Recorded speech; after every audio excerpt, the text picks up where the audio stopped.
Ada 21 orang untuk RPL TPPGB dan 20 orang untuk 4A. Harusnya 41, ada 2 orang tadi yang chat saya kalau memang sudah rekognisi. Jadi mungkin sekitaran 39. Sekarang di Zoom ada 36. Kita mulai saja ya daripada menunggu. Assalamualaikum warahmatullahi wabarakatuh. Waalaikumsalam. Oke, Waalaikumsalam. Mas dan Mbak boleh dibuka dulu videonya.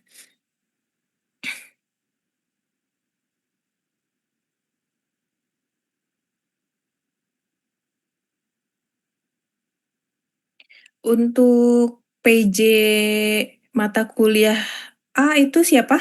Kelas A siapa? Ada Mbak Amanda sama satu lagi.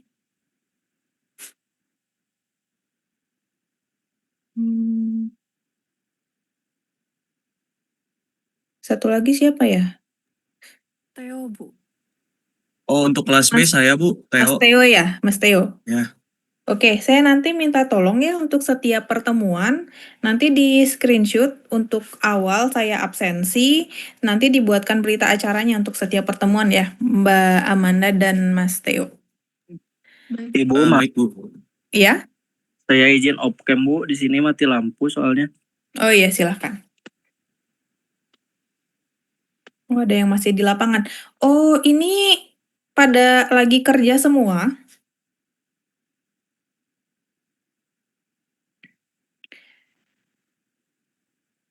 Atau... Oke. Beberapa ada yang kerja, ada yang tidak, Ibu. Oke, karena ini pertemuan pertama ya, dan kita baru pertama kali ketemu untuk kelas TPPG RPL 4A dan 4B ini. Jadi kalau di kelas saya, itu kita sepakat 16.40 ya, untuk saat ini. Atau mau diganti kelasnya jadi jadwal lebih malam? Kalau lebih malam itu dimulai mungkin 18.20, tapi mungkin setelah maghrib selesainya di jam 20.50. Kalau misalkan memang di 16.40 ini masih banyak yang bekerja di luar, masih banyak yang berkegiatan gitu. Tolong Halo nanti. Ibu, selamat sore. Sore.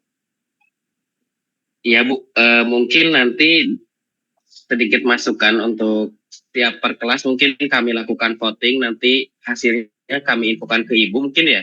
Iya, boleh begitu ya. Pukul berapa, iya. Kelas A kan kalau sesuai jadwal mungkin 18.20, kalau kelas B memang 16.40. Mungkin nanti dari masing-masing kelas coba di voting, dikumpulkan, nanti kesepakatannya diinfokan ke Ibu, gitu mungkin ya. Iya, boleh gitu ya. Nanti ditolong sama PJ-nya Mbak Amanda sama Mas Theo. Nanti silakan mau di voting seperti apa. Nanti kasih tahu saya hasilnya. Kalau memang di 16.40 Mas dan Mbaknya masih berkegiatan, masih di kantor, masih di lapangan gitu ya. Malah tidak bisa fokus untuk kelas, kita mungkin lebih baik dimulainya lebih malam. Biar nanti kondisi kelasnya juga lebih kondusif. Kemudian terkait masuk kelas, saya akan kasih waktu keterlambatan cukup 15 menit dari kesepakatan kita masuk. Baik itu nanti hasil votingnya 16.40 atau 18.20, saya akan kasih waktu keterlambatan 15 menit.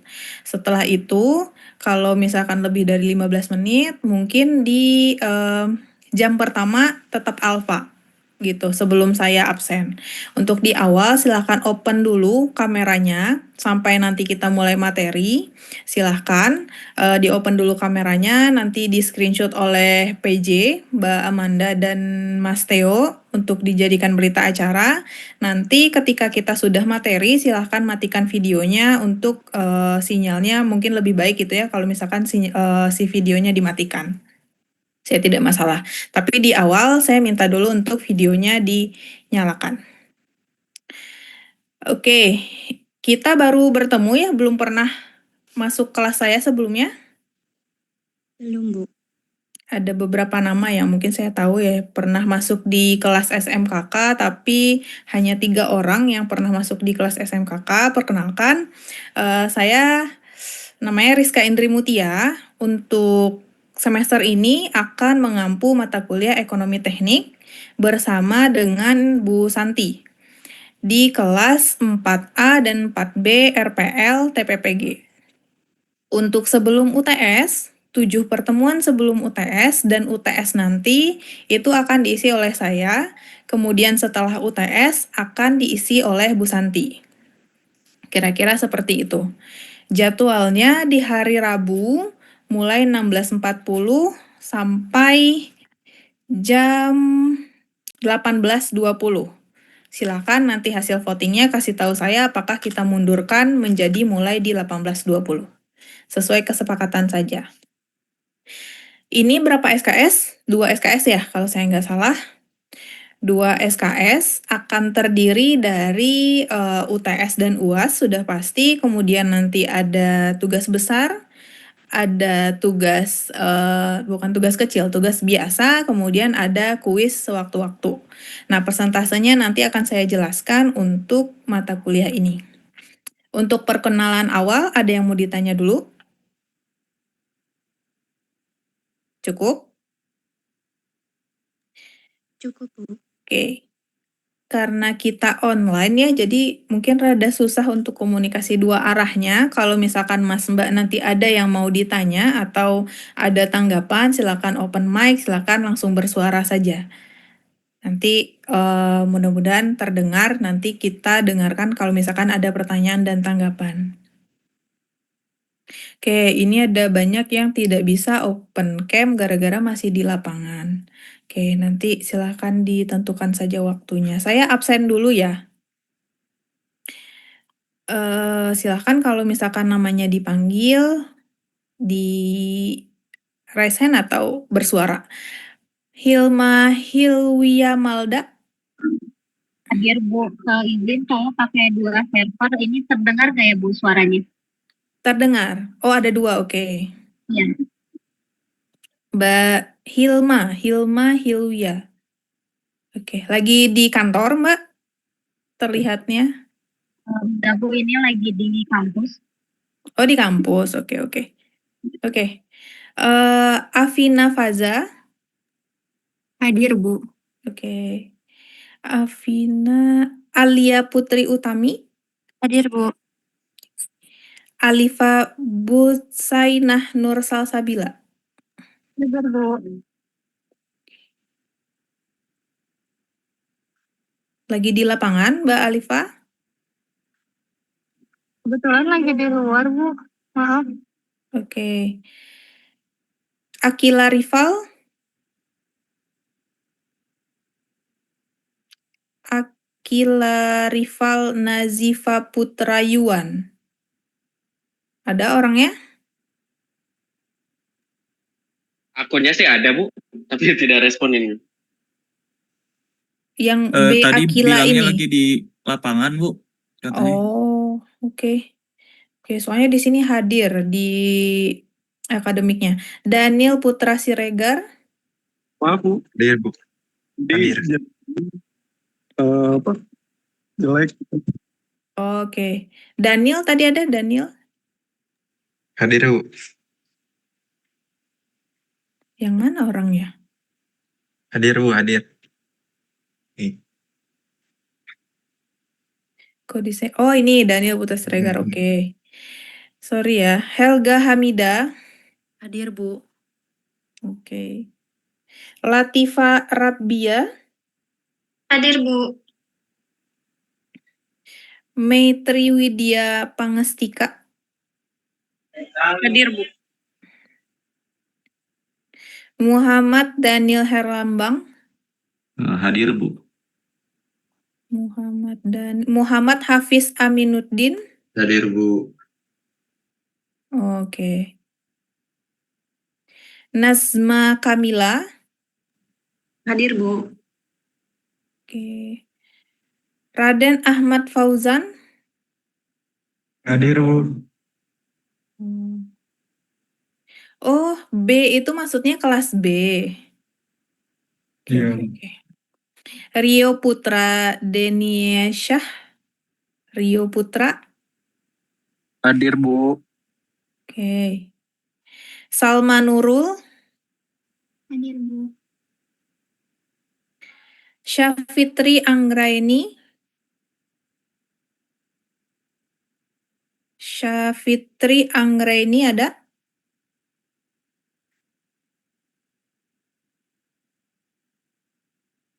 Nggak ada ya? Oke. Teddy Rustiandi. Teddy. Nggak ada juga. Theo Fadel Fadilah. Hadir, Bu. Oke. Teresa Hairunisa. Teresa Hairunisa. Ada? Nggak ada. Umi Latifatus Sa'diah. Hadir, Bu. Oke. Yasrul Arif Alfado. Yasrul Arif. Nggak ada? Oke.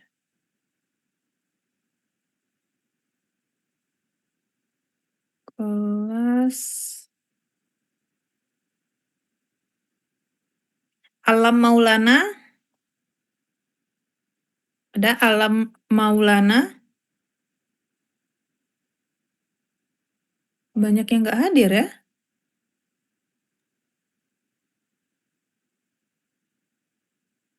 Amanda Sinta Fadila. Hadir, Bu. Oke. Erni Putri Utami. Hadir, Bu. Fitri Trikurnia.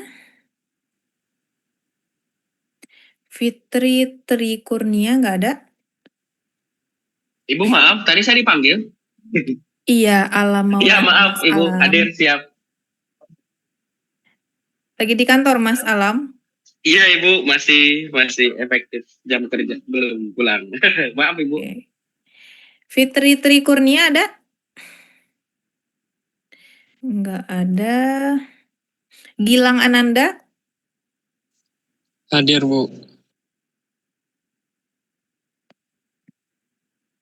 Oke, Halimah Dewi Yasinta. Hadir, Bu. Oh, banyak sekali yang masih di luar ya. Hikia Hanifa Muslimah. Hadir, Bu. Irgi Fazri Fahrezi. Irgi Fazri Fahrezi. Oh, belum bisa on mic. Oke. Kirana Chandraning Tias. Hadir, Bu. Kirana. Muhammad Iqbal Krisna Adiatna. Muhammad Iqbal Krisna ada? Nggak ada. Muhammad Rizal Mutakin. Hadir, Bu. Putri Ajeng. Hadir, Bu. Ini kita udah pernah ketemu ya, Mbak Putri. Putri Radinal Setia. Oh, ini yang sudah rekognisi. Raisa Francisca. Hadir, Bu. Rian Setio Nugroho. Oh, ini juga sudah rekognisi. Sania Hanifa. Sania Hanifa hadir. Safwa Ajril Mumtaz. Hadir, Bu. Surya Maulana Tanjung. Hadir, Bu. Windy Yolandani. Hadir, Bu. Oke, satu lagi. Yuni Jaya Setiawati. Oke.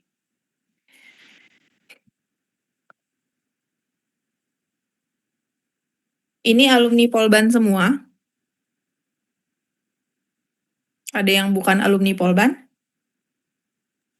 Dari kelas A ada beberapa mahasiswa yang bukan dari Polban, Bu. Oke.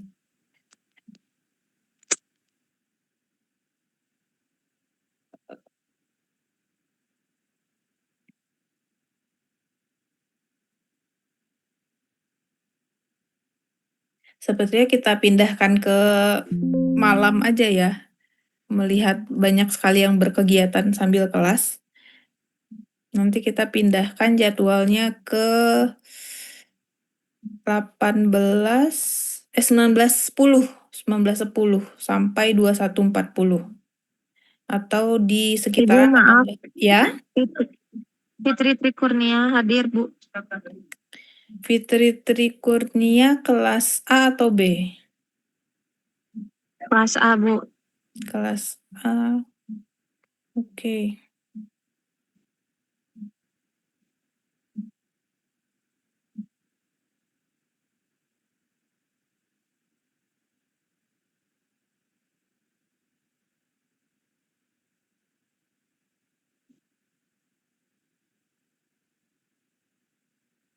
Muncul share screen saya?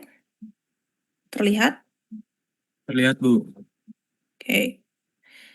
Kita mulai saja perkuliahannya. Ini terlihat full screen? Terlihat, Bu. Terlihat, Bu. Ya. Oke. Silahkan kalau kita sudah mulai materi, mau dimatikan kameranya silahkan. Tapi sudah di screenshot Mas Theo dan Mbak Amanda? Sudah, Bu. Sudah, Bu, tadi pas di absen. Oke, sudah. Oke, terima kasih ya. Silahkan kalau mau ditutup kameranya, kita masuk ke materi. Sorry.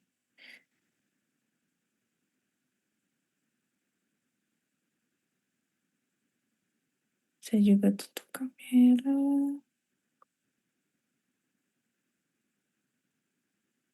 Terlihat ya? Terlihat, Bu. Oke. Sekarang kita masuk ke materi yang pertama dari mata kuliah Ekonomi Teknik. Saya sebagai pengampu mata kuliah di awal sebelum UTS, week pertama ini kita lebih banyak ke pengenalan dan pemahaman tentang konsep ekonomi teknik. Ini CPL untuk mata kuliah ekonomi teknik, ini lebih umum yang mana CPL ini adalah yang diharapkan ketika kalian lulus dari prodi RPL TPPG.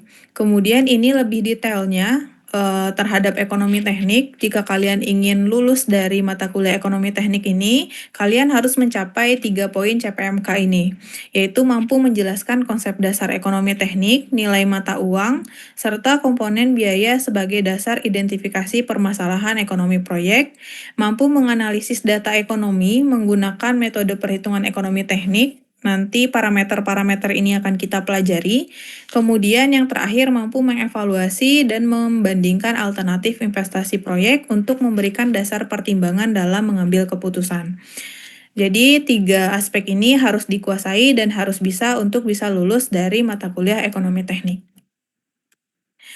Kemudian untuk bukunya, literatur, saya beri 1 buku yang Blank Enter Queen ini tahun 2008, judulnya Engineering Economic, itu diterbitkan oleh McGraw-Hill.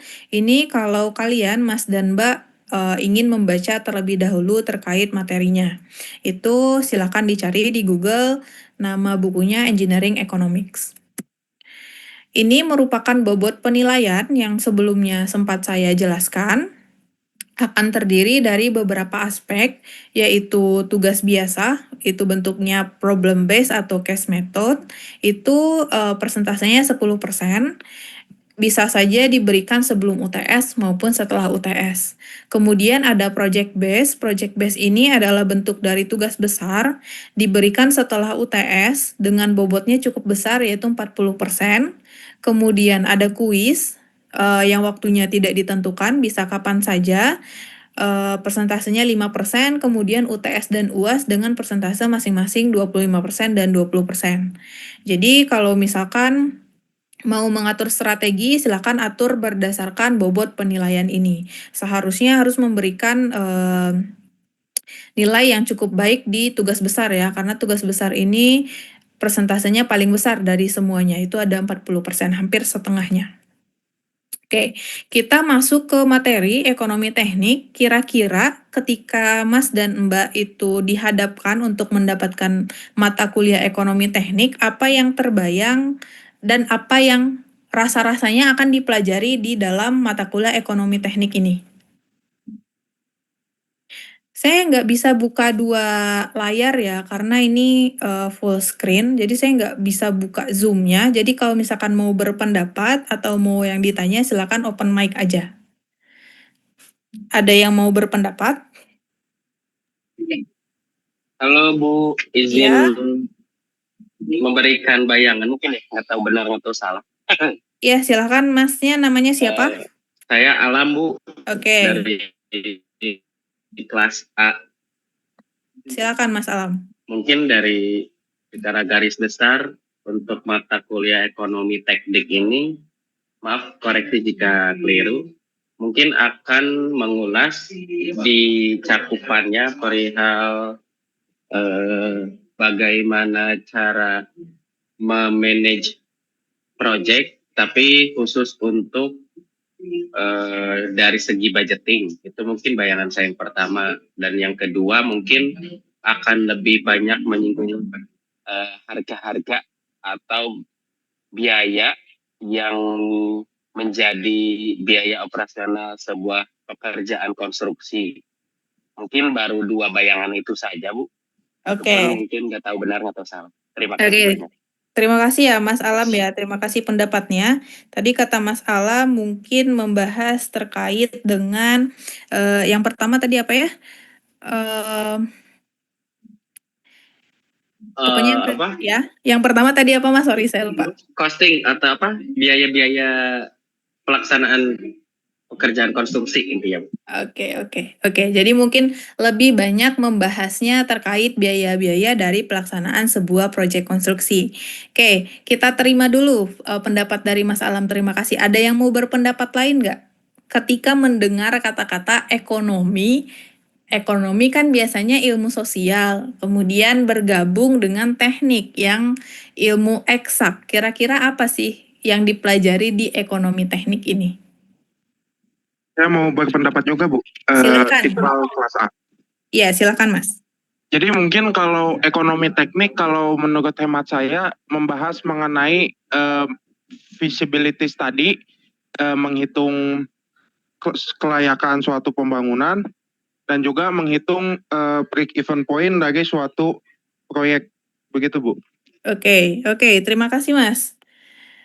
Cukup berbeda ya. Satu bilangnya biaya-biaya ketika pelaksanaan proyek. Satu lagi tentang feasibility study. Feasibility study itu lebih ke sebelum proyek terlaksana ya. Betul ya pendapat dari mas-masnya tadi, ada betulnya juga bahwa ekonomi teknik ini dia akan membahas, ya kalau garis besarnya akan bahas uang. Tapi karena memang kita berada di ranahnya teknik sipil, ya kita mungkin akan membahas tentang uangnya di teknik sipil. Tapi ekonomi teknik itu sebenarnya adalah sebuah alat bantu atau disebut dengan sebuah metode yang akan membantu seorang engineer untuk dapat melakukan membuat sebuah keputusan. Di sini dia bilang, in other words, engineering economic is at the heart of making decision. Dia akan membantu seorang engineer dalam menganalisis, mensintesis, dan juga dia menghadapi berbagai macam ukuran untuk project untuk membantu si engineer tersebut untuk making decision. Jadi ketika Mas dan Mbak pasti sekarang ada yang sudah bekerja, pasti sudah berhadapan dengan beberapa atau lebih banyak lagi berhadapan dengan project-project dengan skala yang berbeda-beda. Semakin besar skalanya, akan semakin banyak keputusan-keputusan yang diambil dalam pelaksanaan ataupun dalam perencanaannya, sehingga dibutuhkan suatu alat, suatu bantuan yang di sini kita sebut sebagai engineering economic. di mana keputusan atau decision itu dibuat secara rutin. Bahkan ketika Mas dan Mbak sekarang lagi jam-jamnya agak-agak lapar mau makan malam, Mas dan Mbak pasti sudah atau dalam proses membuat keputusan mau makan malam apa. Nah, itu adalah salah satu contoh bentuk dari pembuatan keputusan yang sederhana. Tapi ketika Mas dan Mbak itu dihadapkan ke dalam proyek yang mana skalanya cukup besar, maka keputusan itu tidak bisa ditentukan hanya dengan keputusan yang sederhana. Butuh pertimbangan-pertimbangan dari sekian banyak alternatif yang dihadapkan kepada Mas dan Mbaknya nanti ketika memegang suatu proyek. Banyak faktor yang bisa diperhatikan dalam menentukan sebuah decision. Ada faktor ekonomi dan ada faktor non-ekonomi. Faktor ekonomi inilah yang akan dibantu oleh ekonomi teknik untuk dapat disederhanakan sehingga dapat membantu Mas dan Mbak nantinya untuk memilih dan menetapkan sebuah decision, sebuah keputusan. Engineering ekonomi itu termasuk kepada memformulasikan, mengestimasi, mengevaluasi setiap outcome-outcome ekonomik dari alternatif-alternatif untuk mencapai suatu tujuan yang ditentukan. Kalau misalkan tujuannya A, kalau kata orang gak satu jalan buat ke Cina. Itu betul karena alternatif itu banyak. Tapi alternatif mana yang harus Mas dan Mbak pilih untuk mencapai tujuan yang telah ditentukan? Alternatif teknik mana yang paling layak secara ekonomi untuk mencapai tujuan tertentu?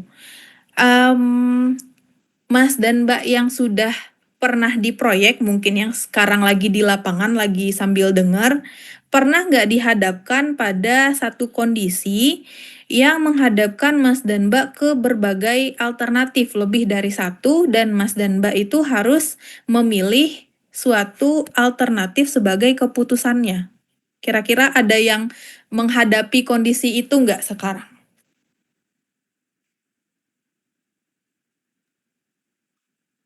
Ada yang mau berpendapat? Bu, Banyak. banyak. Coba kasih saya satu contoh yang Mas lagi dihadapkan pada kondisi harus memilih sesuatu di mana alternatifnya ada banyak.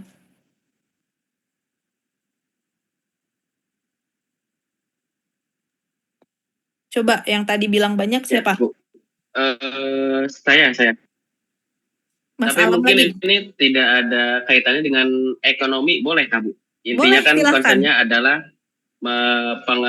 making decision ya, Iya. ketika memiliki beberapa opsi. Iya, betul. Contohnya gini Bu, saya kan bekerja di bagian marketing ya Bu.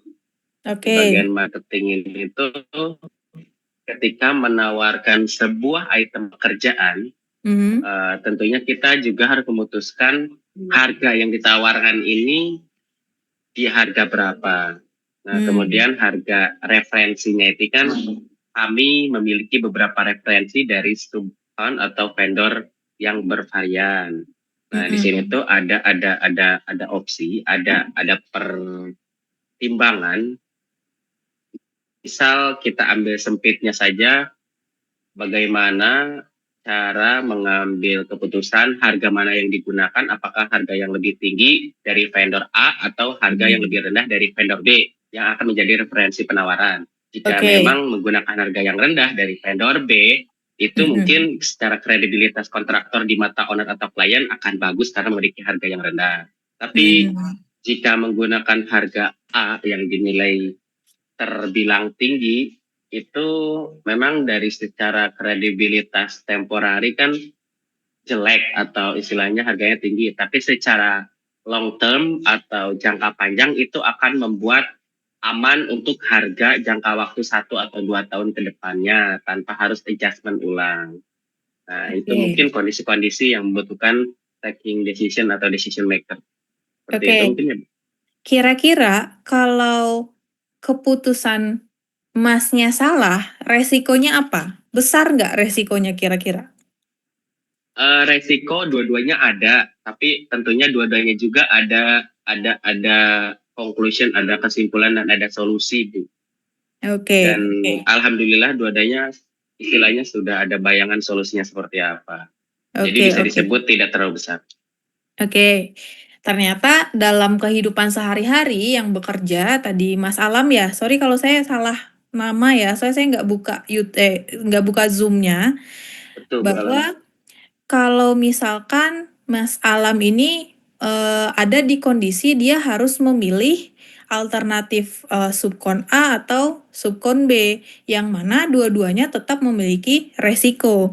Nah, mungkin karena Mas Alam ini sebagai engineer-nya sebagai tim marketingnya sudah punya banyak pengalaman, jadi decision itu ya sudah diambil berdasarkan pengalamannya Mas Alam atau masukan-masukan dari pihak-pihak lain gitu ya, karena mungkin resikonya dianggap tidak terlalu besar. Nah, kalau misalkan nanti next-nya project-nya makin besar, yang mana decision itu memberikan resiko yang cukup besar juga, jadi mungkin Mas Alam next-nya butuh ekonomi teknik gitu ya untuk membahas itu semua gitu. Kira-kira seperti itu. Oke, di kelas ini ya, karena ini kan kelas RPL ya, dan saya melihat itu Mas dan Mbak di sini itu banyak yang sudah bekerja dan berpengalaman. Jadi saya akan lebih banyak tektokan itu memberikan contoh dari Mas dan Mbaknya, biar misalkan ada teman-teman yang memang belum berpengalaman itu bisa dapat contoh-contoh yang real dari Mas dan Mbak yang sudah bekerja. Kira-kira seperti itu. Sistem saya ngajarnya akan berbeda dengan saya ngajar mahasiswa D4 yang memang belum punya pengalaman sama sekali. Oke, kita lanjut. Nah, dari definisinya juga, people make decision. Jadi, keputusan itu pasti turunnya dari manusia sebagai makhluk yang berakal. Tapi manusia kalau dihadapkan pada sesuatu yang besar, dia butuh alat bantu. Alat bantunya ya kayak kita punya, kayak ada komputer, ada matematika, ada konsep ataupun guideline-guideline yang lain yang dapat membantu manusia untuk mengambil keputusan. Tapi yang namanya mengambil keputusan itu tetap berada di tangannya manusia. Kemudian, keputusan itu diambil pasti untuk sesuatu yang akan datang. Dalam artian dia adalah future, di masa yang akan datang. Nggak ada yang namanya kita memutuskan untuk masa lalu. Masa lalu sudah lewat, sudah diputuskan.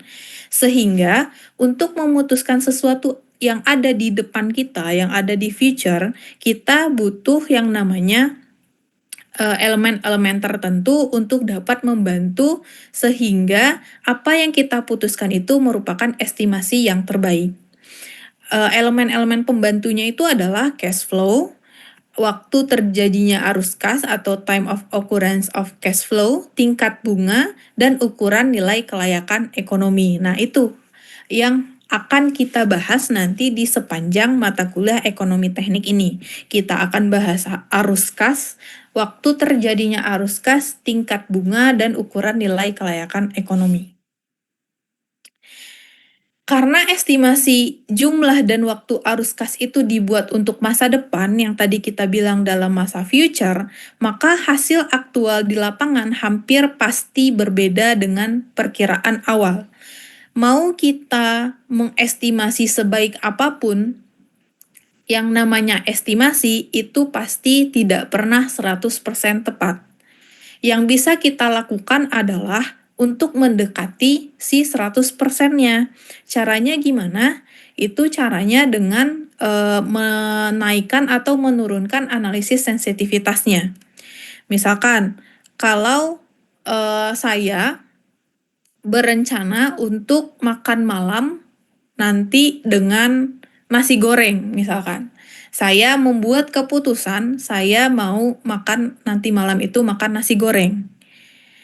Kalau saya hanya menentukan saja, itu analisis sensitivitasnya itu masih rendah sekali. Tidak ada data apapun, tidak ada pertimbangan apapun, sehingga membuat saya memutuskan makan nasi goreng malam ini. Tapi kalau saya memutuskan untuk makan nasi goreng berdasarkan Satu, ada orang yang jualan nasi goreng deket rumah saya. Kemudian saya udah cek, ternyata tokonya buka. Saya tanya bapaknya nasi gorengnya masih ada atau tidak, dia bilang ada. Itu namanya saya membuat proses pengambilan keputusan saya dengan analisis sensitivitasnya dinaikkan. Sehingga nanti estimasi saya untuk makan nasi goreng nanti malam itu mendekati 100% tepat. Tapi kalau misalkan saya hanya berpikir saya makan nasi goreng malam ini tanpa melakukan analisis apapun, jadi ya kemungkinan saya untuk makan nasi goreng nanti malam itu bisa jadi tidak 100%.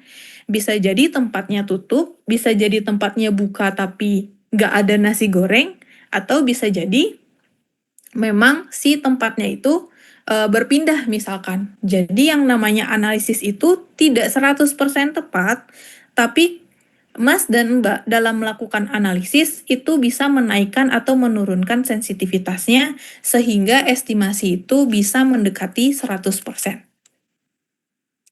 Nah, ini contoh kasusnya. Silahkan, ada yang bisa bantu saya baca contoh kasus ini?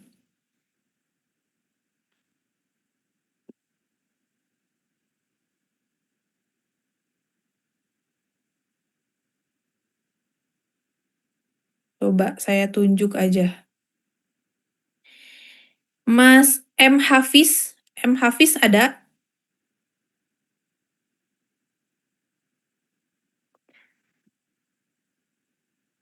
Ini masih di dalam kelas kan? Oke. Mbak atau Mas Windy Yolandani ada? Ada, Bu. Oke, boleh bantu saya untuk bacakan contoh kasus ini? Terlihat? Lihat, Bu. Oke, silakan. Untuk contoh kasus problem, seorang engineer melakukan analisis biaya garansi atau warranty cost untuk perbaikan sistem drivetrain pada tahun pertama kepemilikan mobil mewah di Amerika Serikat. Berdasarkan data selama 5 tahun diperoleh biaya rata-rata perbaikan sebesar $570 AS. Rentan biaya perbaikan berapa yang sebaiknya digunakan agar analisis yang dilakukan sensitif terhadap perubahan biaya garansi. Untuk tahunnya itu 2006 menghabiskan $525 AS, tahun 2007 $430 AS, 2008 $619 AS, 2009 $650 AS, dan 2010 $625 AS. Oke, ada yang berpendapat dari contoh kasus ini? Pertanyaannya, rentang biaya perbaikan berapa yang sebaiknya digunakan agar analisis yang dilakukan sensitif terhadap perubahan biaya garansi? Silahkan, ada yang mau berpendapat?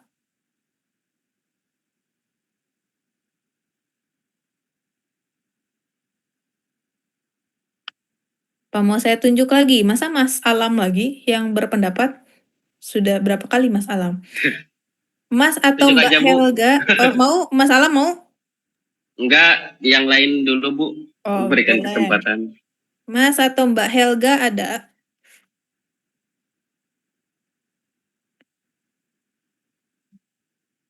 Oh, masih ada. Mas Daniel Putra Siregar ada?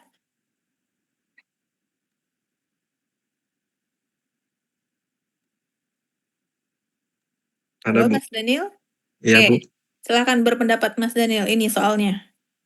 Eh, jadi menurut pendapat saya, Bu, untuk rentang biaya perbaikannya eh, itu dilakukan pembagian rata-rata, Bu, di tiap tahunnya. Jadi dijumlahkan dahulu, kemudian dibagi berdasarkan berapa jumlah data yang ada, seperti itu, Bu. Untuk tahun Berarti rata-rata. Betul, Bu, rata-rata. Rata-ratanya di sini di soalnya dibilang diperoleh biaya rata-rata selama 5 tahun itu $570. Berarti Mas Daniel rentang biayanya itu di $570. Iya, Bu. Betul. Oke. Kalau kita ambil rata-rata $570, sedangkan di 3 tahun 2008, 2009, 2010 itu dia sudah di atas 570. Kalau kita ambil 570 sebagai minimum kita punya uang untuk bisa memperbaiki sistem drive train ini, berarti di 3 tahun 2008, 2009, 2010 uang kita kurang dong. Iya nggak? Iya, Bu. Oke, kalau gitu gimana? Berapa? Kita ambil rentang berapa? Supaya kita merasa aman untuk menyimpan uang selama 1 tahun untuk bisa memperbaiki sistem drivetrain-nya mobil mewah kita ini. Kira-kira. Ada yang Izin mau berpendapat boleh Bu? Boleh, silahkan. Ya Bu, sedikit berpendapat mungkin. Dilihat dari rentan 5 tahun dari 2006 sampai dengan 2010 kan itu dari average menuju maksimumnya itu ada kenaikan 80%, 80 rupiah lah, 80 dolar. 80 dolar itu kalau misalnya kita ambil percentage di angka 14% kenaikannya. Mungkin kalau memang kita mau membuat estimasi atau membuat sebuah anggaran di 5 tahun ke depan mungkin bisa di minimalnya itu disamakan kenaikannya di 14%. Misal di maksimum di 5 tahun rentan sampai 2010 itu maksimumnya di 650. Berarti 5 tahun ke depan itu misal dikali 0,14 berarti ditambah 91. Berarti di angka 740-an dolar Bu. Itu mungkin bisa disebut aman untuk 5 tahun ke depan. Mungkin pandangan saya seperti itu. Oke, terima kasih Mas Daniel dan Mas Alam. Dua pendapat yang berbeda dan dua-duanya nggak salah. Hanya saja analisisnya Mas Alam, sensitivitasnya lebih tinggi dari Mas Daniel. Ya nggak salah kalau misalkan Mas Daniel ya udah saya ngambilnya di 570 Bu, karena rata-rata. Ya nggak apa-apa, sampai situ aja berarti Mas Daniel untuk menentukan sensitivitasnya. Kalau dari Mas Alam, dia lihatnya peningkatan per tahun 14%. Dia merasa kalau setiap tahun dia naikkan 14%, itu sudah aman gitu ya Mas Alam ya, untuk next 5 tahun ke depan gitu kira-kira. Gitu ya. Nggak salah juga, tapi kita melihat bagaimana analisis sensitivitas itu yang rada konservatif sama yang ya udah ambil aman aja di rata-rata. Kalau saya pribadi ditanya rentang biaya berapa untuk perbaikan, saya akan ambil rentang biaya 2008, 2009, dan 2010. Karena apa? Karena 3 tahun itu dari data kita 5 tahun, kita punya 3 data yang mana itu lebih dari 50%-nya berada di atas 600 dolar.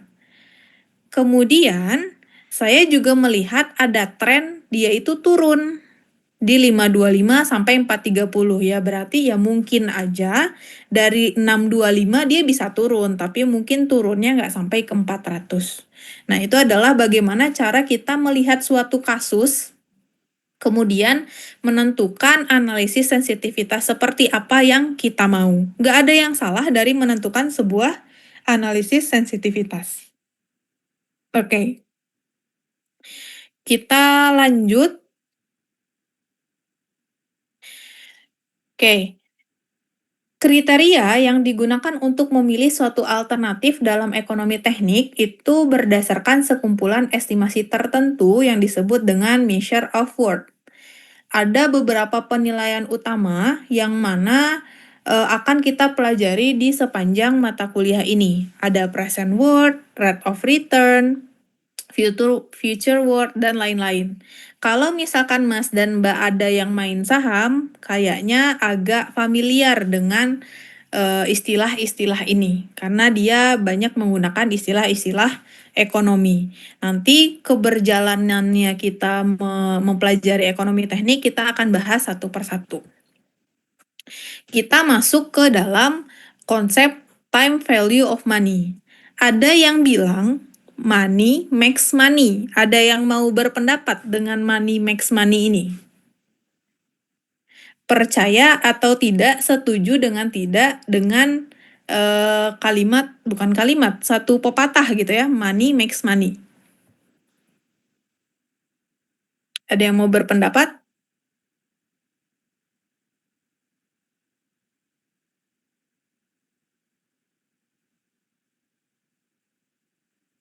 Ini masih pada di dalam kelas kan ya?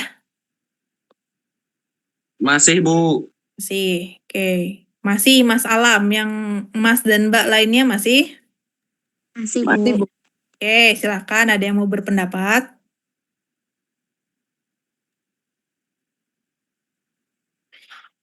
Money makes money. Izin berpendapat ya Bu. Iya, silahkan, namanya siapa Mbak? Saya Alia dari kelas B Bu. Oke, silakan. Menurut saya money makes money itu kan uang menghasilkan uang ya. Saya setuju karena untuk menghasilkan uang itu perlu modal atau perlu perlu sesuatu gitu Bu. Jadi saya setuju. Oke, jadi intinya uang sekarang menghasilkan uang di masa depan. Iya betul. Gitu kira-kira ya Mbak ya. Oke, ada yang berpendapat lagi, ada yang tidak setuju dengan money makes money? Saya mau coba Bu. Iya, silakan Mas. Eh, eh, benar menurut Alia, tetapi saya ada tambahannya. Oke. Mungkin money makes money belum tentu juga benar apabila tidak dilakukan dengan bijaksana gitu. Jadi lebih tepatnya money makes money but only if you manage it wisely gitu Bu. Jadi misalnya contoh untuk digunakan seperti aset atau investasi gitu. Jadi kalau punya uang juga belum tentu membuat uang lagi gitu. Oke. Cukup Desen. Oke, jadi nggak hanya uang itu tiba-tiba menjadi uang lagi gitu ya di future-nya. Ada namanya proses investasi atau dia dibelikan kepada aset, barulah dia akan membuat uang gitu di masa yang akan datang. Pertanyaan saya, kita tutup dulu ininya, tutup dulu PPT-nya. Pertanyaan saya gini, kalau saya punya uang 100 juta, saya mau kasih ke Mas dan Mbak. Mas dan Mbak mau uang 100 juta sekarang, atau saya kasih 10 bulan, per bulannya 10 juta? Silakan, ada yang mau berpendapat? Saya Bu mau coba berpendapat. Ya, boleh Mbak Windy. Kalau menurut saya sih mending 100 juta di sekarang daripada 10 juta per bulannya. Kenapa kira-kira? Karena value uang itu dari waktu ke waktu itu pasti menurun sih Bu. Jadi kalau misalkan saya ngambil hari ini uang itu bisa saya investasikan ke berupa barang mungkin ya. Jadi mungkin yang harga jualnya dari tahun ke tahun pasti meningkat gitu. Daripada memilih uang gitu. Oke. Ada yang beda pendapat dengan Mbak Windy? Mbak Windy pengennya 100 juta hari ini langsung. Cash gitu ya Mbak Windy ya. Tapi misalkan tadi, ada yang mau 10 juta per bulan? Izin berpendapat Bu. Boleh, silakan Mbak Nazma. Saya sebenarnya setuju dengan tadi juga Teh Windy ya. Namun mungkin alokasinya kalau misalkan berbeda itu bisa saja dimanfaatkan apabila memang saya mendapatkan 10 juta per bulan. Saya bisa setuju dengan yang dikatakan Teh Windy kalau misalkan 100 juta dikasih ke saya terus saya belikan barangnya berupa emas misalkan langsung hari ini gitu. Itu bisa saja mempertahankan kekayaan atau menambah ya Bu. Namun apabila memang diharuskan saya mendapatkan uang 10 juta per bulan, bisa saja itu jadi keuntungan gitu. Misalkan dengan alokasinya saya membelinya saham gitu.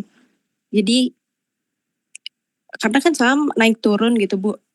Jadi selama per bulan itu tuh saya bisa menganalisis kira-kira saham mana yang tepat waktunya untuk dibeli gitu. Sehingga nanti di bulan depannya saya bisa menghasilkan keuntungan gitu. Jadi tidak sekaligus gitu.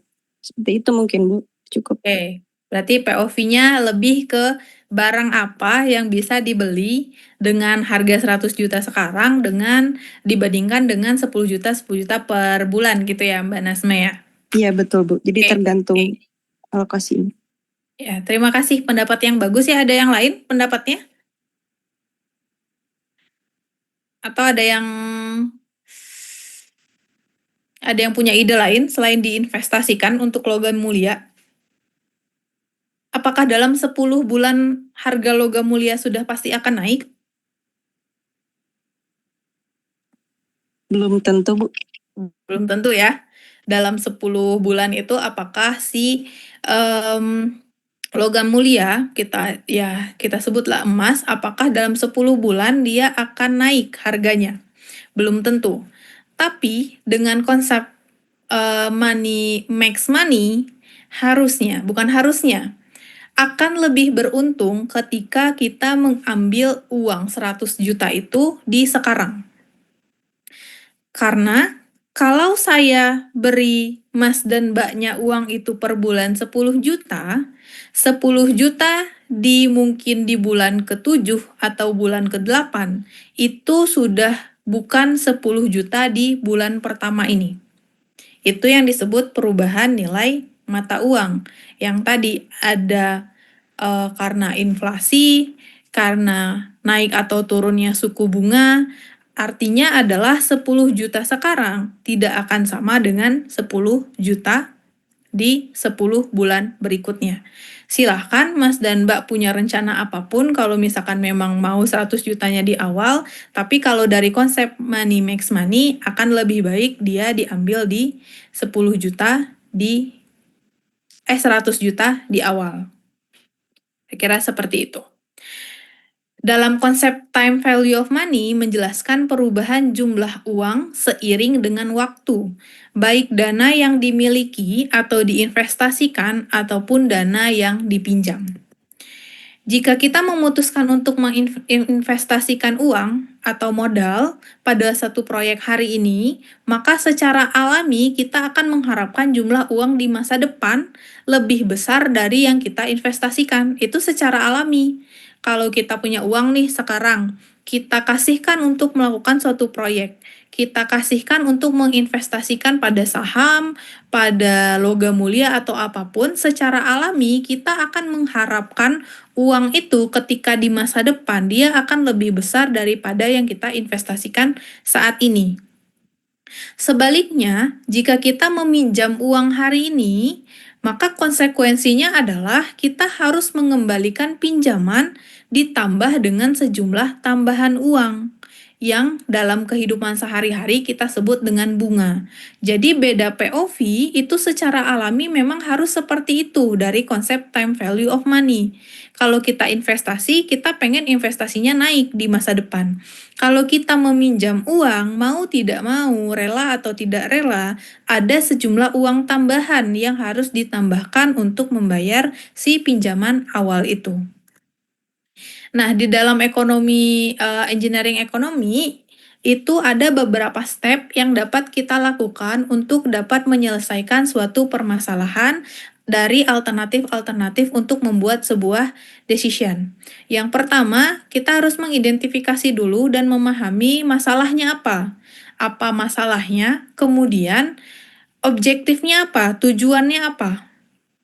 Kita tidak bisa membandingkan sebuah masalah beberapa alternatif apabila si objektifnya berbeda. Gak apple to apple tuh tidak bisa kita bandingkan. Jadi yang pertama pahami dulu dan alternatif yang kita hadapi apakah alternatif yang memiliki tujuan yang sama. Itu dulu yang harus diperhatikan. Kemudian yang kedua, baru kita cari datanya. Data-datanya seperti apa sebelum-sebelumnya. Kemudian solusi yang visible apa dari alternatif itu. Baru dibuat cash flow, estimasi cash flow-nya, kita identifikasi measure ekonomiknya, baru kita evaluasi dari masing-masing alternatif itu. Dari masing-masing alternatif kita tentukan faktor-faktor yang bisa kita tentukan, kita bandingkan, barulah bisa kita tentukan alternatif terbaiknya, baru si alternatifnya bisa diimplementasikan. Secara garis besar, dalam ekonomi teknik itu cara menyelesaikan masalah itu adalah dengan step-step seperti berikut. Oke, kita masuk ke interest rate dan rate of return. Sebentar.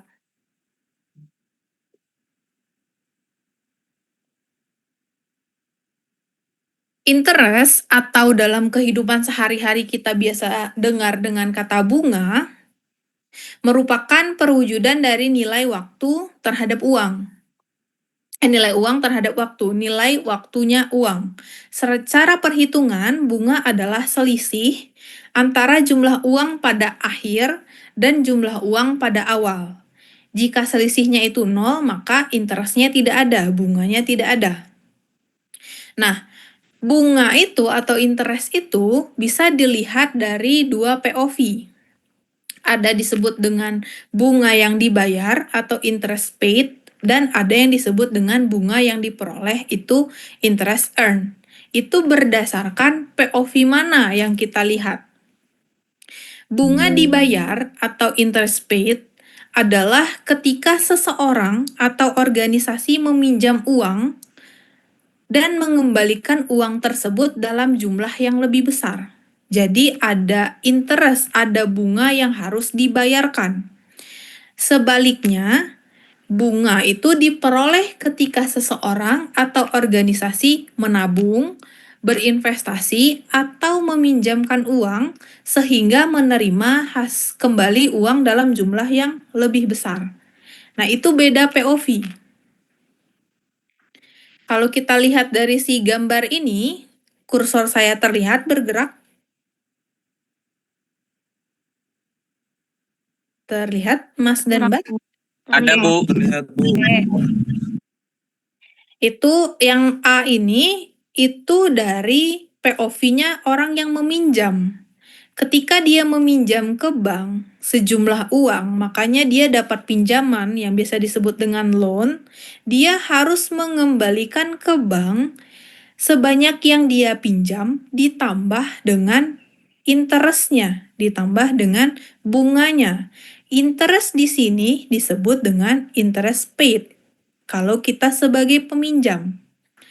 Kalau kita melihat POV sebagai investor, dia meminjamkan modal, meminjamkan uang, berinvestasi pada satu perusahaan atau corporation, kemudian dia mendapatkan pembayaran dari uang yang dia pinjamkan ditambah dengan bunganya, interestnya, yang mana interest ini disebut dengan interest earned, bunga yang diperoleh.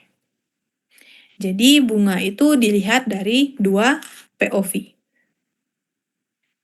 Kemudian, bunga yang dibayarkan atas dana pinjaman atau loan ditentukan berdasarkan jumlah awal pinjaman. Jumlah awal pinjaman ini biasa disebut dengan pokok pinjaman atau principal. Jadi kalau kita mau menghitung interestnya, menghitung bunganya, itu dihitung dari berapa yang harus kita bayarkan sekarang dikurang dengan pokok pinjamannya atau prinsipalnya. Dari situ dapatlah jumlah interest. Cara hitung interest rate itu biasanya dalam satuan persen. Caranya adalah berapa bunga yang harus dibayarkan dibagi dengan prinsipalnya dikali 100%. Itu dapat interest rate yang harus dibayarkan dalam satuan persen. Satuan waktu dalam suatu tingkat bunga disebut dengan interest period. Paling umum itu adalah 1 tahun, tapi kalau ada periode tertentu seperti per bulan silahkan, tapi itu dituliskan, misalkan 5% per bulan, 10% per 3 bulan, itu boleh, silahkan dituliskan untuk menuliskan interest period. Tapi kalau misalkan tidak dituliskan, itu biasanya tingkat bunganya berdasarkan periode 1 tahun. Sehingga kalau nanti Mas dan Mbak ada tugas ada UTS atau apapun itu, ketika menuliskan interest period itu harus disusulkan dengan satuan waktunya, per bulankah, per tahunkah, per 2 tahunkah, itu harus dituliskan. Nah, ini salah satu contoh dari bahasan interest rate. Sebuah perusahaan Stereophonics, dia meminjam $20.000 dari bank yang mana punya interest 9% per 1 tahun untuk membeli recording equipment. Disuruhnya hitung berapa bunganya dan total yang harus dibayarkan setelah 1 tahun. Nah, caranya dia sudah bilang bunganya 9%, yang dipinjam 20.000, ini adalah perhitungan matematika sederhana, ya berarti bunganya 1.800. Kemudian, berapa yang harus dia bayarkan, ya sudah pasti prinsipal dia, pokok pinjaman dia ditambah dengan si bunganya, berarti $20.000 ditambah 1.800, sehingga dia harus membayar di akhir tahun pertama sebesar $21.800. Ini siapa yang coret ya? Oke. Kalau dibuatkan dalam bentuk diagram batang, di saat sekarang itu pinjamannya 20.000, 1 tahun berikutnya dia harus kembalikan 21.800 dengan bunganya 1.800. Dengan interest rate-nya 9% per tahun. Kira-kira seperti itu perhitungannya. Ini masih pengenalan, hitungannya pun masih sangat sederhana. Kemudian kita lihat dari POV yang lain, sudut pandangnya penabung, pemberi pinjaman atau investor. Bunga yang diperoleh atau interest earned adalah selisih dari jumlah uang di akhir dengan jumlah uang di awal. Sama aja. Tapi kalau dari sisi penabung atau investor, interest ini adalah bunga yang harusnya dia dapatkan, harusnya dia peroleh. Biasanya interest rate ini disebut dengan rate of return atau ROR dalam bisnis. Kalau misalkan dia sudah dalam skala yang lebih besar. Cara hitungnya sama, interestnya berapa dibagi dengan prinsipal atau pokok pinjamannya berapa dikali 100%. Satuannya sama, satuannya ada satuan waktu, biasanya digunakan 1 tahun, itu disebut dengan rate of return atau rate dari pengembaliannya dia, interest yang dia dapat itu berapa, rate of return namanya. Tapi kalau misalkan dia di dalam konteks industri yang mana uangnya sudah sangat besar, itu disebut dengan return of investment atau ROI.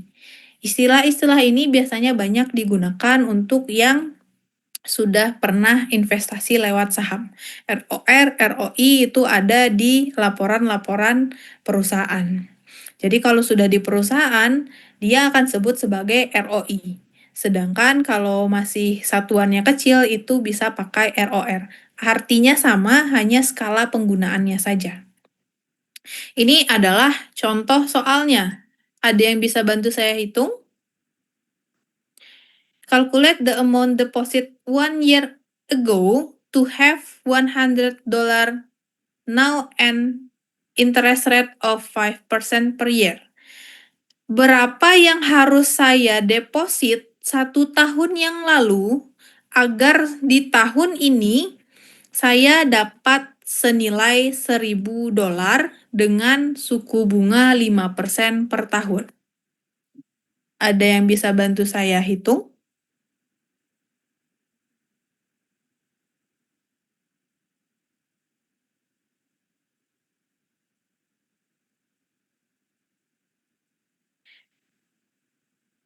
Ada yang sudah hitung? Berapa yang harus saya depositkan 1 tahun yang lalu, kalau saya pengen di tahun ini, saya dapat $1.000.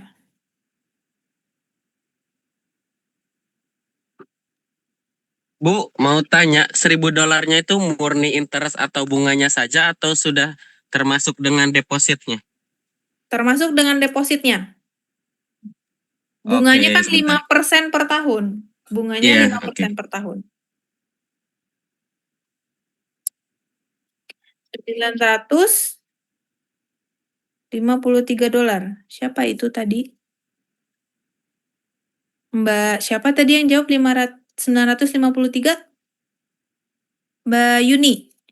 Cara ngitungnya gimana Mbak Yuni? Kita nggak bisa coret-coret ini ya. Cara ngitungnya gimana Mbak Yuni?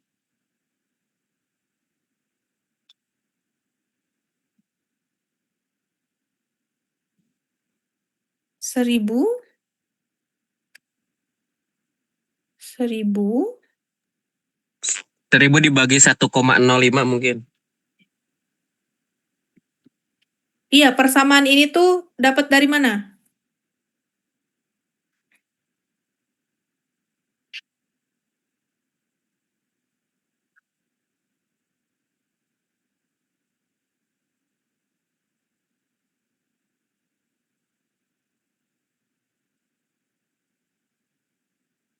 Oke, betul ya.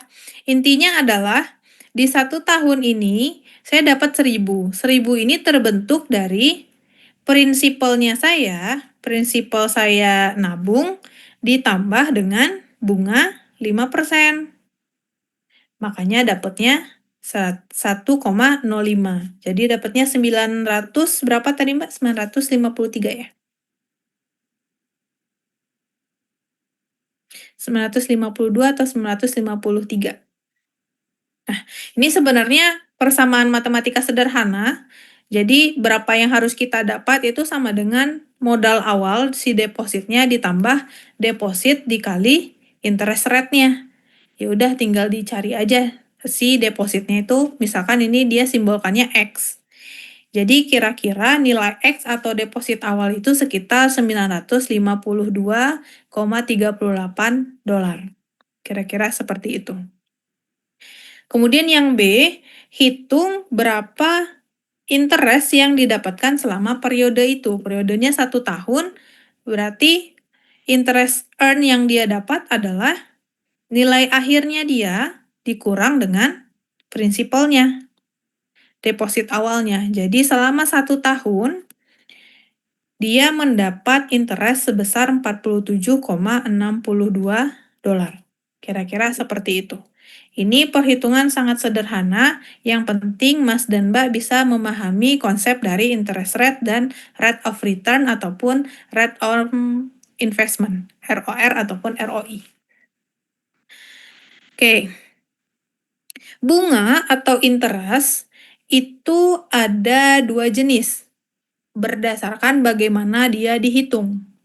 Ada disebut dengan bunga sederhana atau simple interest, ada disebut dengan bunga majemuk atau compound interest. Bedanya apa? Bedanya cara menghitungnya. Kalau simple interest, itu dia dihitung berdasarkan modal awalnya saja. Misalkan, dia punya uang 1 juta, sorry ini saya salah tulis, harusnya 1 juta, bunganya 10% per tahun. Kalau dihitung dengan simple interest, tahun ke-1 dia dapat bunga 100.000. Jadi 1.100.000. Tahun kedua, dia dapat lagi bunga 100.000 karena dia dihitungnya simple interest. Jadi 1.200.000. Di tahun ketiga jadi 1.300.000 karena bunganya dihitung sebagai simple interest. Kalau bunga majemuk, compound interest, itu adalah bunga yang berbunga. Jadi bunganya dihitung 2 kali. Tahun ke-1, dia dapat 1.100.000. Di tahun kedua, kalau dia dihitung sebagai bunga majemuk, yang mendapat bunga itu adalah 1.100.000-nya. Jadi 1.100.000 dikali 10%. Kira-kira menjadi 1.210.000. Paham bedanya simple interest dan compound interest? Paham, Bu. Oke, paham ya? Nah, kalau kita berbicara terkait interest ataupun bunga, itu terjadi karena adanya salah satu fenomena inflasi. Mas dan Mbak pasti sudah tahu, sudah pernah bekerja, ini adalah hal yang biasa didengar. Inflasi itu menunjukkan penurunan nilai suatu mata uang, artinya $10 sekarang tidak dapat membeli jumlah bensin yang sama dengan 10 tahun yang lalu. Itu fenomena yang memang kita hadapi sekarang, itu adanya perubahan nilai mata uang. Inflasi ini yang akan mempengaruhi interest rate atau tingkat suku bunga di pasaran. Kira-kira seperti itu. Ini akan jadi pengetahuan saja bagi Mas Mbaknya kenapa ada interest rate itu, salah satunya adalah karena inflasi. Nah, selama nanti kita belajar di ekonomi teknik, ada beberapa simbol-simbol dan terminologi yang akan sering kita gunakan. Ini adalah bentuk-bentuk simbolnya. Ini akan sering masuk ke dalam rumus-rumus dalam kita menyelesaikan suatu masalah dalam ekonomi teknik. Ada P, F, A, N, I, dan T. P itu adalah nilai di saat ini atau di waktu 0, satuannya adalah uang. Di saat ini misalkan punya uang 10 juta. Itu artinya P-nya 10 juta. F adalah nilai atau jumlah uang di masa yang akan datang. Berarti setelah hari ini, itu disebut dengan F. Apabila P-nya 10 juta, sudah pasti F-nya tidak sama dengan 10 juta. Kemudian ada A. A itu adalah serangkaian jumlah uang yang sama besar terjadi berturut-turut di akhir setiap periode. A itu artinya annual, yang mana uang itu keluar sama besar dan berturut-turut pada setiap periode. Kemudian ada N. N itu adalah jumlah periode bunga. I adalah tingkat bunga, interest tadi. T itu adalah waktu, dalam satuan waktu, tahun, bulan, dan hari. Ini untuk pertemuan sekarang cukup diketahui dulu saja, karena kita belum masuk ke dalam rumus-rumusnya. Nanti kita next pertemuan akan masuk ke dalam rumus-rumus yang menggunakan terminologi dan simbol-simbol ini. Oke, ini contohnya. Hari ini berarti kan waktu 0, waktu saat ini, si Juli meminjam $5.000 untuk membeli furnitur untuk rumah barunya. Artinya, P-nya si Juli itu adalah 5.000, karena duitnya di saat ini. Kemudian, determine the engineering economic symbol and their value for each option. Opsi yang pertama, dia membayar 5 kali dengan interest rate-nya itu adalah 5%. Artinya N-nya adalah 5 tahun dan dia harus mengeluarkan senilai annual berapa selama 5 tahun itu. Kita belum hitung, yang penting tahu dulu maksud dari simbol-simbol ini apa. Kemudian yang ke B, itu dia hanya membayar sekali 3 tahun dari sekarang dengan interest rate-nya 7%. P-nya dia 5.000, interest-nya 7% per tahun, N-nya 3 tahun, yang ditanya future setelah 3 tahun. Karena dia hanya one payment, bukan annual. Kira-kira seperti itu cara penggunaan si simbol-simbol tadi. Oke. Kita Bu, masuk. boleh tanya? Iya, silahkan. Saya masih belum bisa membedakan antara annual dengan F. Annual dengan F, oke. Kalau P sudah paham, Mas? Siap. P itu adalah kepemilikan saat ini ya? Saat ini. Ketika Mas bilang waktu 0, waktu itu dimulai, itu duitnya berapa? Itu P namanya. Kalau annual dan F sudah pasti di waktu setelah waktu 0, di future. Kalau dia dikeluarkan setiap periode dengan nominal yang sama, itu disebut dengan annual. Misalkan, Masnya harus membayar hutang setiap bulan 2 juta selama 5 tahun. Berarti itu annual. Setiap bulan dia keluar dengan nominal 2 juta selama 5 tahun, itu annual. Kalau F, itu satu nilai saja. Misalkan, di 2 tahun ke depan, Mas mau mengeluarkan senilai 100 juta untuk beli mobil. Itu F namanya. Dia satu nilai. Kalau dia berturut-turut dikeluarkan nominalnya sama, itu A. Paham? Oh ya baik Bu, berarti hanya dibedakan periode pengeluarannya ya. Kalau hanya sekali berarti itu murni future. Kalau emang berulang atau continue itu annual ya Bu. Iya, betul. Baik, terima kasih. Seperti itu. Sama-sama. Oke, dari simbol-simbol ini kita masuk ke dalam cash flow. Cash flow atau arus kas adalah sejumlah uang yang diperkirakan akan terjadi di masa depan untuk suatu proyek atau diamati dari kejadian proyek yang sedang berlangsung.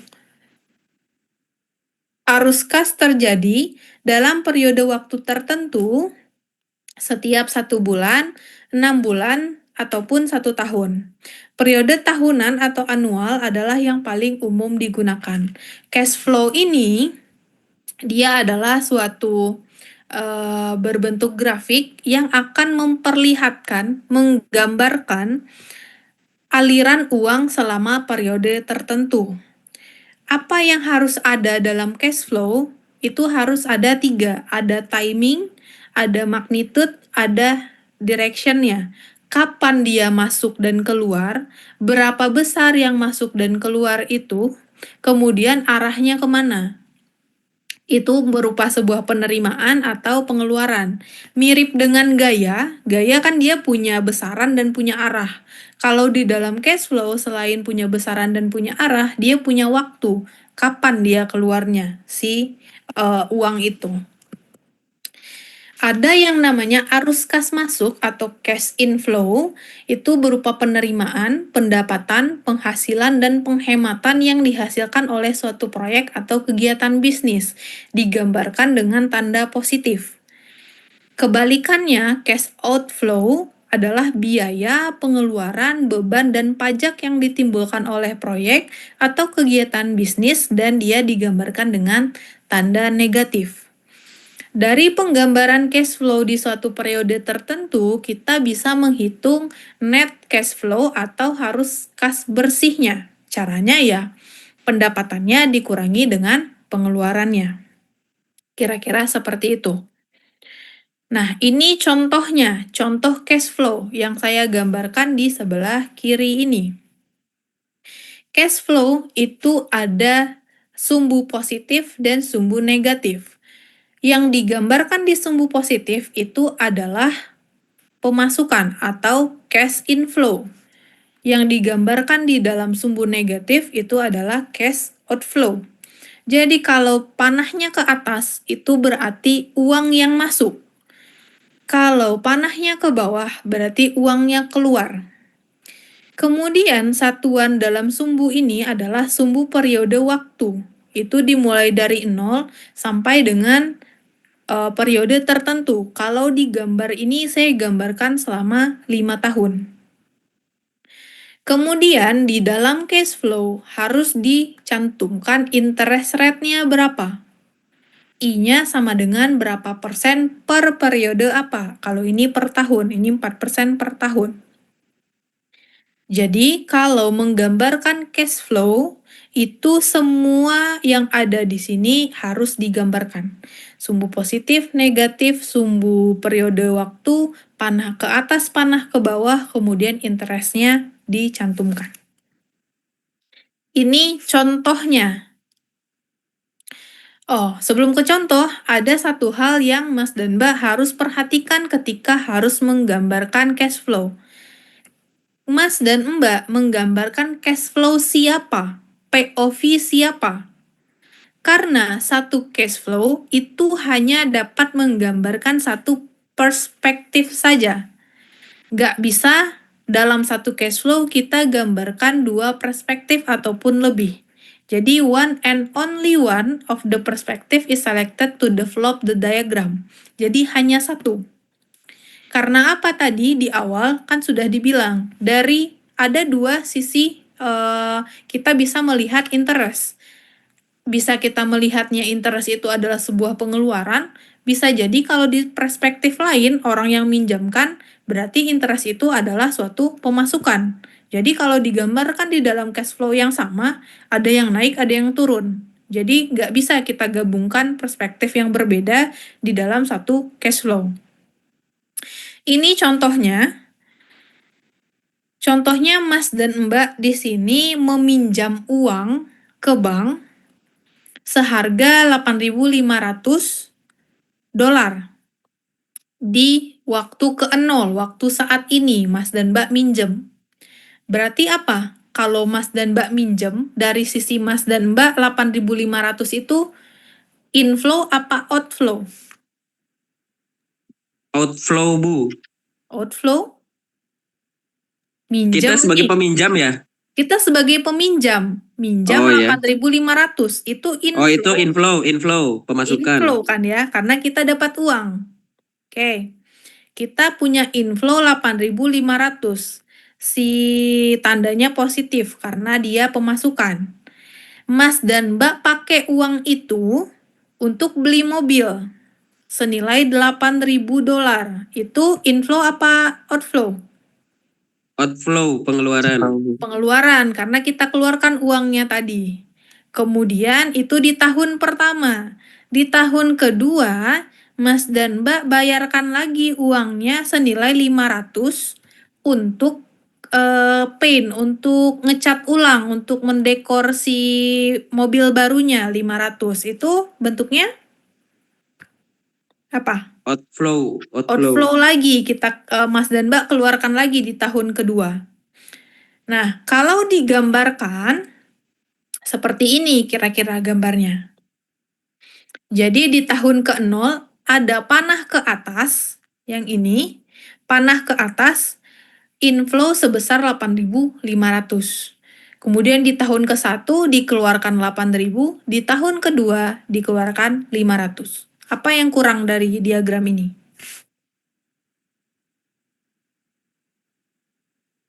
Apa yang kurang dari diagram ini? Bunga, Bu. Bunganya belum tertulis, betul. Satu, bunganya belum tertulis. Satu lagi apa?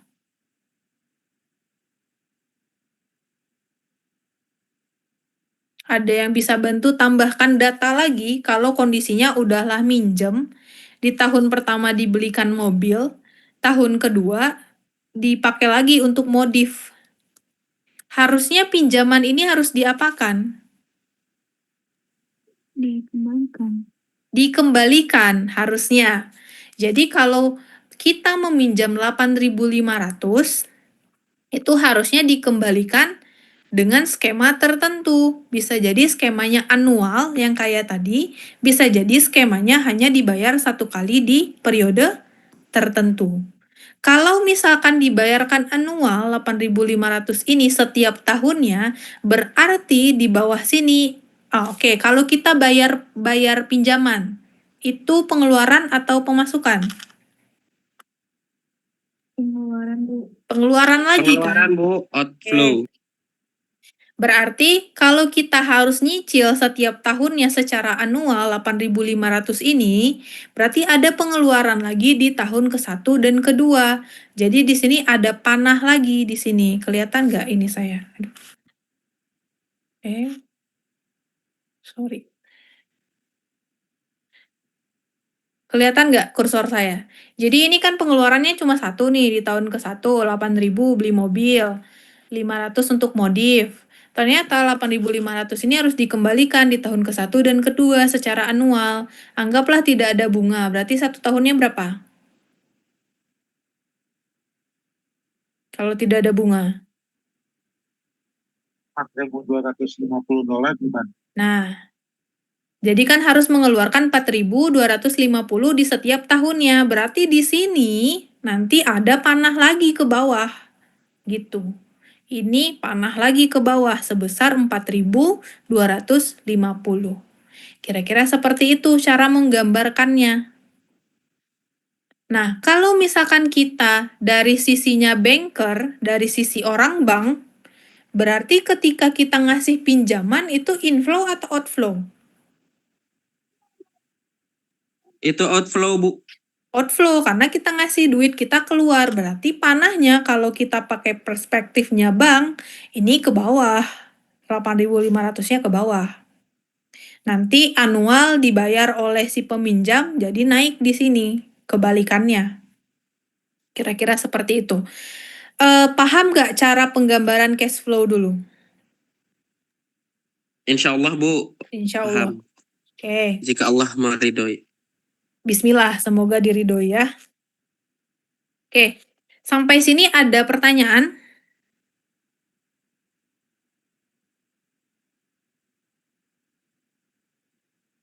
Kita sampai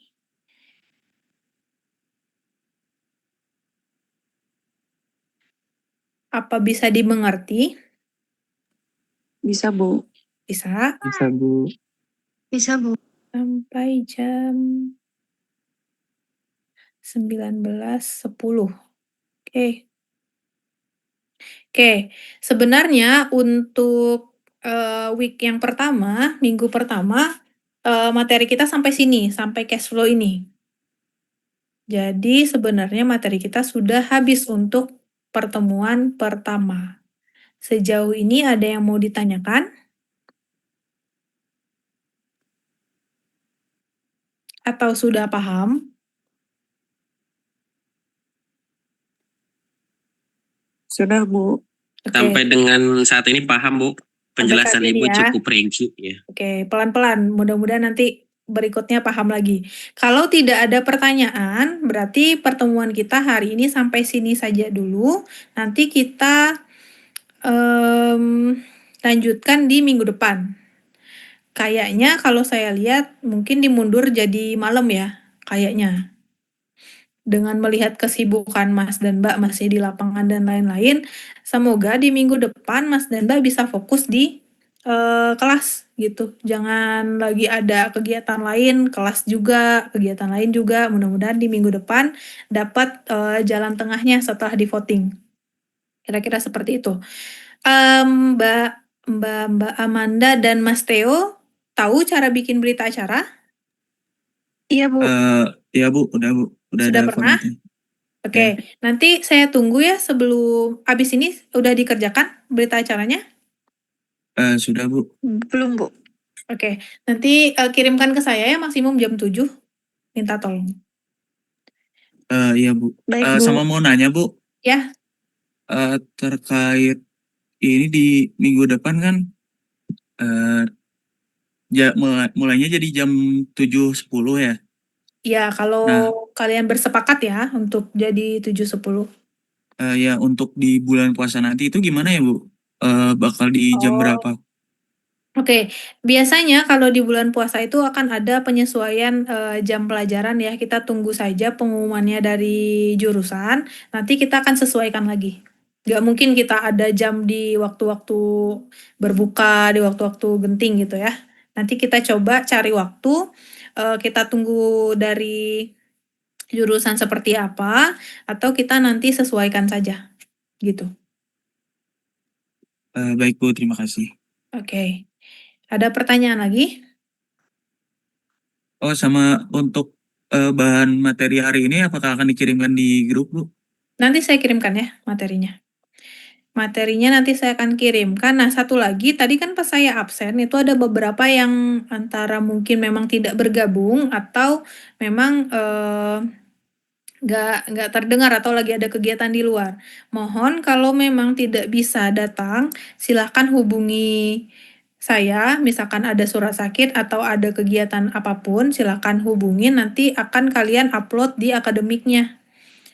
Surat izin itu. Nah, itu nanti Mbak Amanda dan Mas Theo kan ada berapa mahasiswa yang datang ya, silakan itu ditulis kalau ada teman-temannya yang sakit atau memang ada kegiatan di luar. Baik, Bu. Oke. Kalau tidak ada pertanyaan lagi, kita cukupkan sampai sini. Nggak ada pertanyaan lagi kan? Ini ada chat. Oke. Kalau Cukup, tidak ada cukup ya? Kalau tidak ada pertanyaan, terima kasih untuk pertemuan pertama. Kita ketemu lagi di minggu depan. Saya tutup. Wassalamualaikum warahmatullahi wabarakatuh. Waalaikumsalam. Waalaikumsalam. Terima kasih Bu. Terima kasih, Bu. Bu. Sampai bertemu kembali. Terima kasih, Bu. Terima kasih.